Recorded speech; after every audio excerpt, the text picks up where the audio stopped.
हमारे साथी बहुत जोर जोर से नारे लगा रहे, आपका भी आभार मैंने सुन लिया। सर्वप्रथम जल जंगल जमीन की सरजमी, गुरु घासीदास जी की सरजमी, या मैं ये कहूं जहां आकर के प्रकृति का बोधन होता हो, छत्तीसगढ़ की सरजमी को जिसका यहाँ का वंदन करता हूं।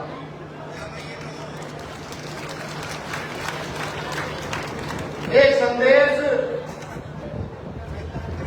जो सदगुरु घासीदास जी ने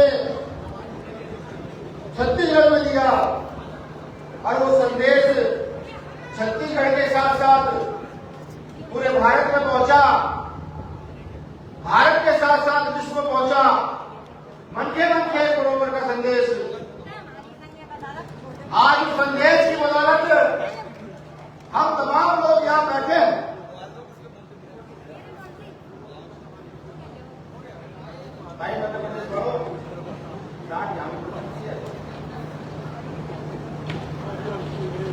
आज संदेश की बदौलत हम यहाँ खड़े हैं। आज उसी संदेश की बदौलत इस देश में, इस देश के अछूतों का सम्मान किया जाता है। वही संदेश डॉक्टर बाबा साहब अम्बेडकर ने गुणा, और उस संदेश को गुण करके संविधान के मौलिक अधिकारों में समानता के अधिकार में लिख दिया, और कहा कि इस देश के प्रत्येक नागरिक को गुरु घासीदास जी का यह संदेश मानना होगा, जो नहीं मानेगा उसको जेल जाना होगा। ऐसे तमाम महापुरुष जिन्होंने समता समानता की लड़ाई लड़ी, तथा गौतम बुद्ध, संत शिरोमणि सद्गुरु रविदास जी महाराज, संत कबीर, गुरु घासीदास, भगवान वाल्मीकि, महात्मा ज्योतिबा फुले साहब, छत्रपति साहू जी महाराज, डॉक्टर बाबा साहब अम्बेडकर, माननीय काशीराम साहब, उन सभी महापुरुषों ने भी इस संदेश को आगे बढ़ाया। कुछ ने पहले बढ़ाया, कुछ ने बाद में बढ़ाया। उन तमाम महापुरुषों को भी नमन वंदन करता हूं। जब पहले छत्तीसगढ़ आता था, तो छत्तीसगढ़ के जब साथियों से मिलता था, तो मुझे महसूस होता था कि छत्तीसगढ़ इतना अच्छा राज्य है कि जहां शायद समस्याओं में हमें कभी आना ना पड़े। इतना प्यार, मान सम्मान, भोलापन छत्तीसगढ़ में देखने को मिलता था। 2 बार जोधपुरी आया, गुरु घासीदास जी को नमन करते, जज खान को नमन करते, लेकिन एक दिन सूचना आती है कि जज खान को काटा गया, जज खान को काटा गया। जब ये सूचना आई तो 2 दिन नींद नहीं आई। सिर्फ ये सोचकर नींद नहीं आई, आखिर मनके मनके एक बराबर से किसी की क्या दुश्मनी हो सकती है, यह सोचकर नींद नहीं आई। आखिर जब खान जो समानता का प्रतीक है, सम्मान का प्रतीक है, उससे किसी की क्या दुश्मनी हो सकती है। तो जब विचार किया, इतिहास की ओर देखा कि कहीं बाबा साहब अम्बेडकर की प्रतिमाएं तोड़ी जाती है, कभी संविधान का अपमान किया जाता है, कहीं हमारे गुरु घरों को तोड़ा जाता है, तो समझ आ गया कि ये मनवाल की एक चाल है।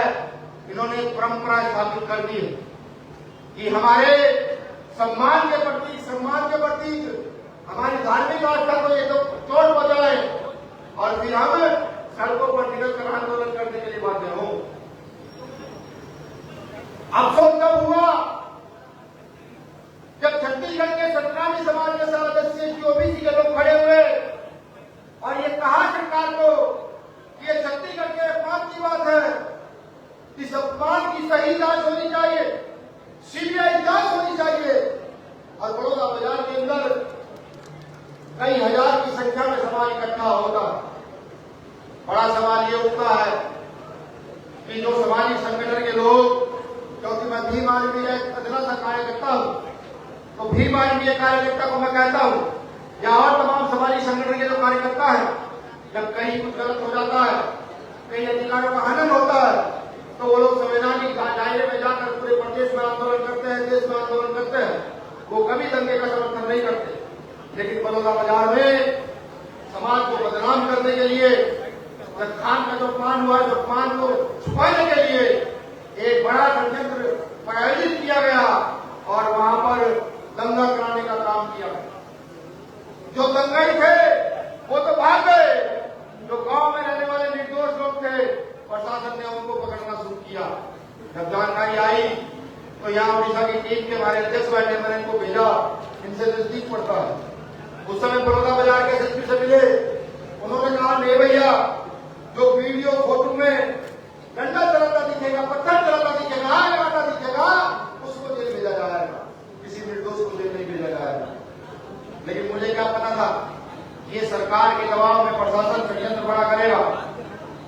लगातार किसी किसान के बच्चों को उठाना शुरू किया, पीट कर जेल भेजना शुरू कर दिया।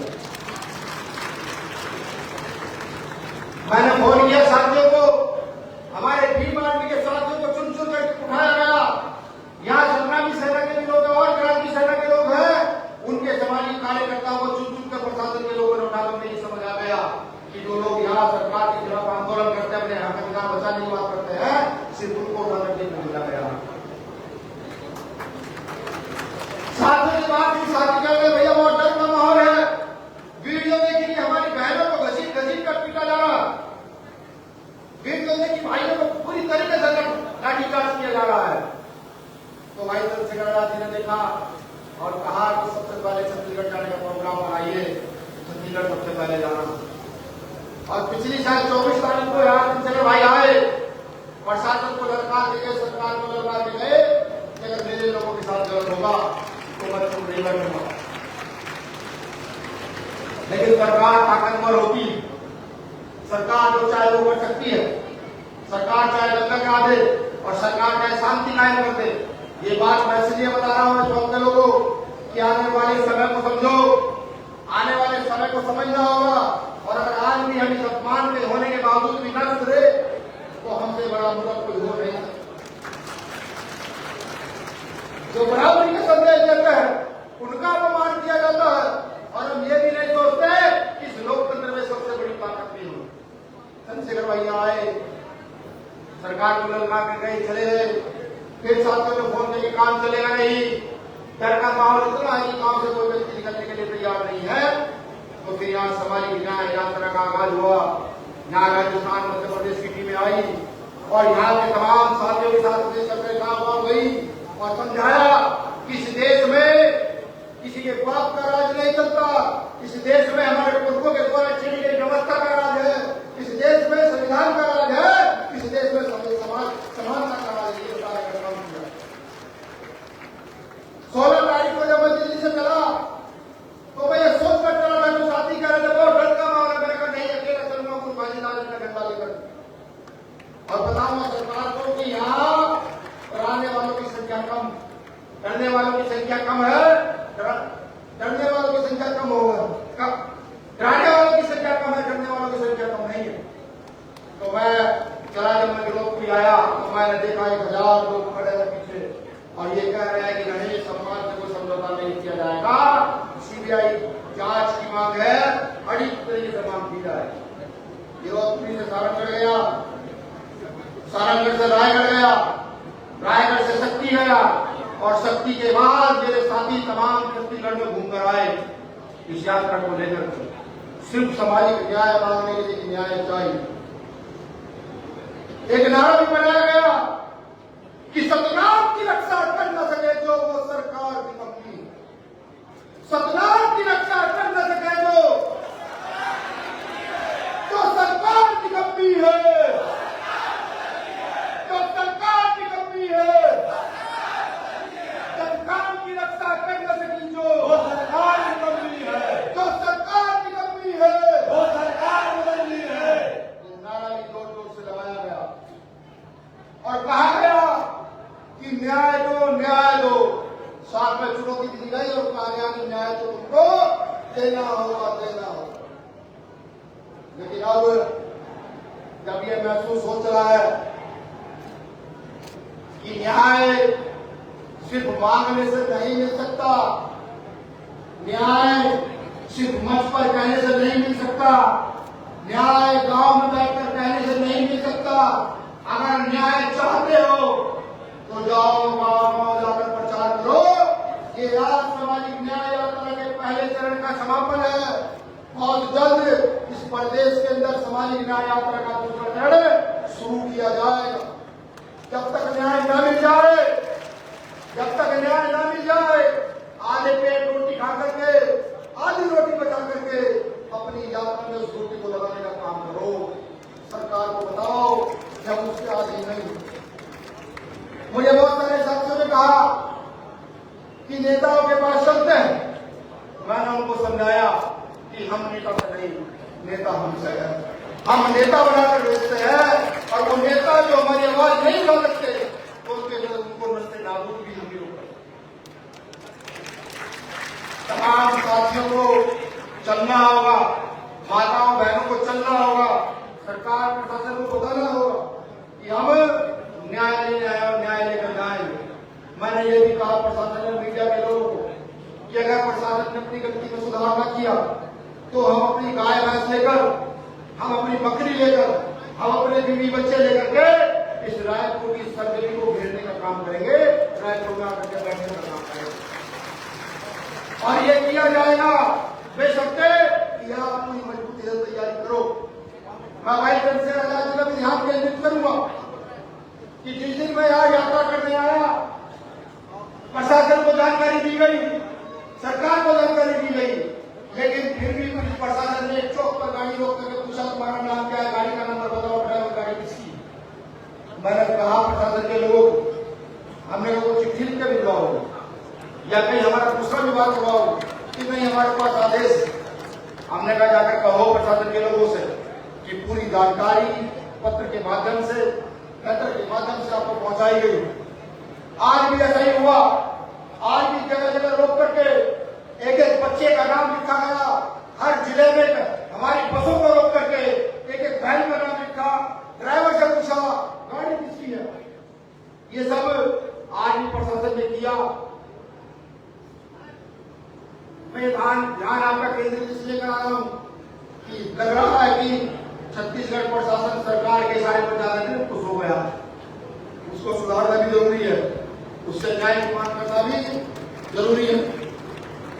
शुक्रिया। आप सब लोगों ने मुझे सुना। कुछ साथी दुनिया से नागपुर गए थे इस यात्रा में पूरा उन्होंने गया। इस यात्रा के संयोजक हमारे मनोज बंजारे जी, कुलेश बहतो जी जो हमारी बीमारी के प्रदेश के महासचिव हैं, पीताम्बर जाकर जी बहुत मजबूत साथी है, बीमारी में कोषाध्यक्ष है, छोटा भाई संजू बहुत मेहनती है, अभी ज्वाइन हुआ, बड़ी मजबूती से काम कर रहा है, वीरेंद्र पुरी जी, केपी साहू जी, इतनी तारीफ करो कम है, बहुत मजबूती से माइक से लेकर के कोई बोला नहीं बोला, लेकिन केपी साहू ने माइक लेकर के पूरे छत्तीसगढ़ को हिलाने का काम किया। छोटा भाई रविंदर और तमाम साथी हैं जिनके नाम मैं शायद याद नहीं कर पा रहा हूँ, नहीं पा रहा हूँ।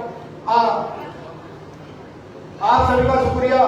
मंच पर आए तमाम SC ST ओबीसी और माइनॉरिटी के लोगों का भी आभार कि आपने आकर इस आंदोलन को समर्थित किया। शुक्रिया। जय भीम, जय भारत, एक जयकारा ऐसा सतनाम का कि उनके कान के पर्दे जरूर फटे जिन्होंने आड़ी चलाई है सम्मान पर। जय जय सतनाम।